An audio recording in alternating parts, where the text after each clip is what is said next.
Hey guys, and welcome back to this episode of the South Asian Wedding Groom. I'm Amy Rigetti, your podcast host, and today we're going to talk about who is really in charge of the whole craziness that happens on the wedding days. Is it the planner, the photographer? Is it the venue? Is it the team captain? Who's running the show there? And why does it matter? So who do you think it is on the wedding day has the final say? Most people would think that it's the bride. Most people would think that it's her parents. Most people would think that it's the planner. Well, you'd be right if you said it was the planner. And I'm going to say this sweetly and nicely, as I'm sure potential clients who are thinking about this is like, no way, I should have the final say. But I can tell you that there are times when things are just crazy and chaotic and things need to be decided in the split second, and the planner actually winds up being that person. Now, if you don't have a planner or some protocol in place as far as an auntie or an uncle that you're giving that power to, they are going to have to interrupt your time and things will start getting delayed. Minutes add up. And therefore, when you have a wedding planner, you guys have discussed all these options, plans A, plans B. What are we going to do if this were to happen? And there are a lot of things that you don't even know could happen that your planner is prepared to deal with in the event that they do. So at the end of the day, they are going to have say. They are going to have say if the bar doesn't have a specific vodka, whether or not the next is going to be available, whether or not the next option available is going to be something that the client's going to be happy with. They are going to be the ones to say whether or not they are going to extend cocktails for just a little bit longer because they've already talked about this in advance to you. They are going to be the ones that ultimately are going to keep you on target to say, hey, we got to wrap this show up because your time with the venue is ending. And if we don't wrap it up, X amount of dollars will be spent in order to keep your party going for another hour. So I would agree that it is the wedding coordinator that runs the show. So who's going to run the show if you don't plan on hiring a wedding coordinator? This is something that I ask all my guys and gals to think about as they're going into the planning process, because it's important that we have a point of contact, as well as all of your vendors have a point of contact, that we are not worried about who it is that we should report to. Sometimes our clients are busy dancing on the dance floor and hanging out with friends that when it comes time to leave, we are like, should we disturb them? We've got enough footage. We really need to just find out, do we need to stay longer? And a lot of times that rests on going up to the bride and groom and saying, hey guys, do you want us to stay longer? And ultimately the question that they ask us is, do you think that we have enough? And I tell them that honestly, I would not have even approached you if I didn't feel that we had gotten enough coverage from your wedding day, but we don't want to leave and have you have this fear of missing out on us staying longer. If anything, a lot of clients will ask us to stay because they have this fear that we're going to miss something, or maybe it's a little bit of separation anxiety as they just don't want us to leave. I don't know. I'll think about the latter on that one. But I really want to make sure that my clients feel that they have the option. But often enough, coordinators will dismiss us as well. They'll kind of just come up and say, hey guys, you're done. Have a great night. We'll see you later. It was an awesome event. And then we just head out. I always feel better off and comfortable if we just go up and say goodbye to the bride and groom at least, so that they are aware that we are heading out. And later when the coordinator goes up to them, it's not a surprise that, oh, you let them go. Oh, they left, because it's very easy to assume that if you have a photographer from 9 a.m. till 9 p.m. in the evening, that they're going to leave at 9 p.m. But it really is important to make sure that you say goodbye to your clients. And we are one of those that always say goodbye to our clients. So what happens, Amy, if we don't hire a wedding coordinator? You always talk about a wedding coordinator, and we really don't think that we want one or need one or want to spend on one.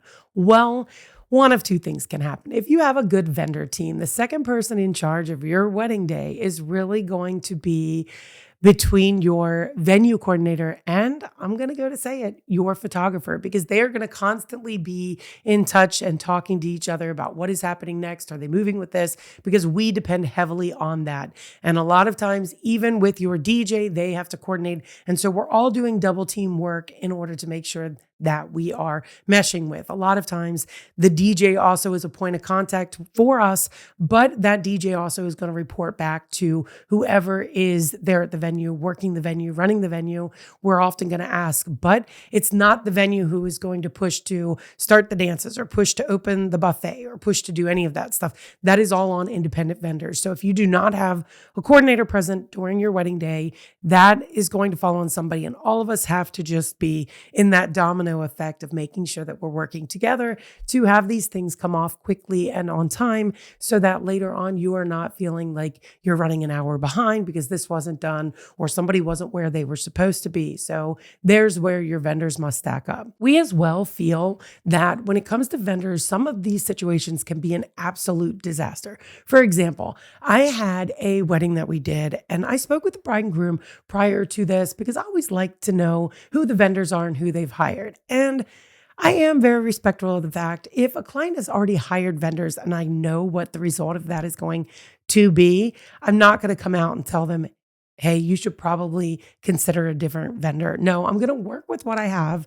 knowing what I know in advance. I'm going to work hard to make sure that our clients don't have that same experience happen with them that might have happened to the client in the past. I'm going to work extra to work with that vendor to make sure that we're on the same page, make sure that I touch base with them beforehand so we can avoid the things that I know are about to ensue. And these are things that just come from working with experienced vendors that are reliable and well aware of the situation that you're going into before you even get there. So one of the situations that we had, back to it, was a client was telling me about vendors that they were considering, and I told them that this, and this was going to be the situation with that vendor.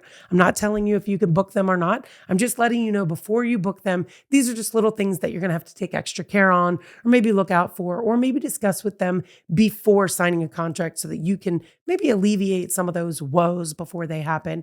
Ultimately, the choice is on them. And on the wedding day, when I show up and that particular vendor has been booked, I already knew what I was walking into, and therefore I feel like I'm ready to make the best out of that situation.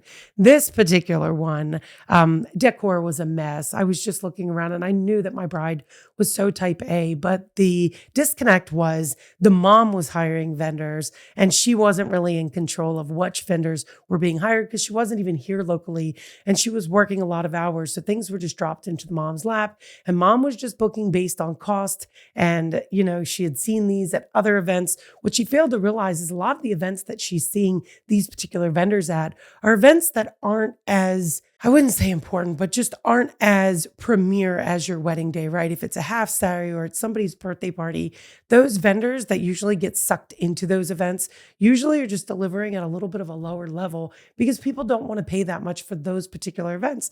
And they wind up doing a majority of those events with it being so exciting to them if they finally do get a wedding event.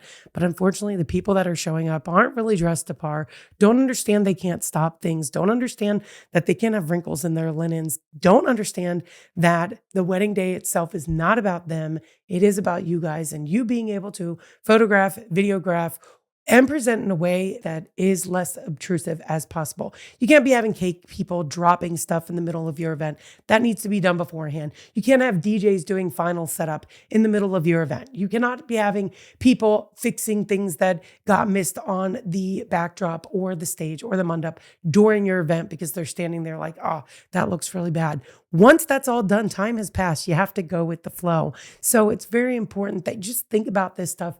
Locate your key vendors and start asking them questions as you move into the process of booking all your other vendors. I'm a big one that I will always tell clients, feel free to text me, feel free to call me, feel free to always set up a Zoom with me.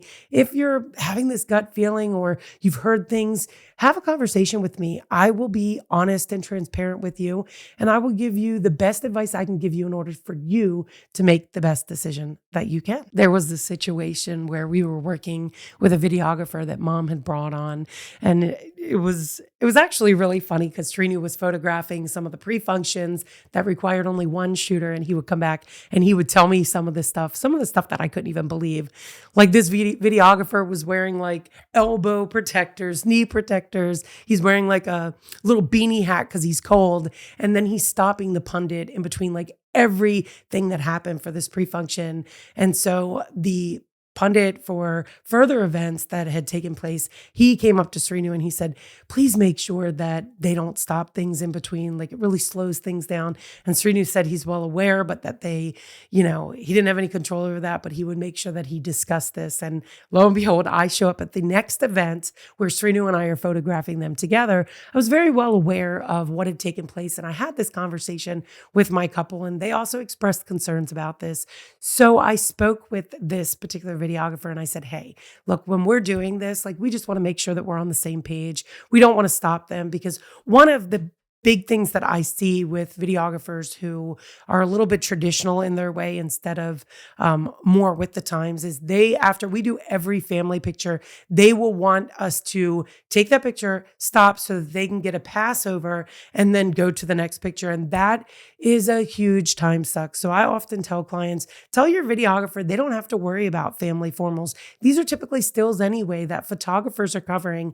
And if they try to slow down the process, instead of you needing 30 minutes to do this, you're going to need an hour. And it's just not the most appealing things in pictures. If they want to get crowds of people as they're coming off, congregating and talking, or some footage of everybody standing there as they're waiting in groups, that's one thing. But after they're up there to get their family picture, there's no need to pan over each one of those as we finish or before we start. It just creates a bit of a lag in everything that we're trying to accomplish, and time save that is definitely a must. This is simply one of those things where it's a lack of communication between mom, dad, the bride, the groom, the bride and groom's parents separately, and of course, your team. You need to make sure that you just let them know how it is that you want to be handling that. And that's one of the things that I try to go over with my clients. I always ask them, what is their end plan when the ceremony is over? How are they going to exit, and how do they want to see their pictures executed when they come back? Do they want to go through those real quick? Do they want to open that up?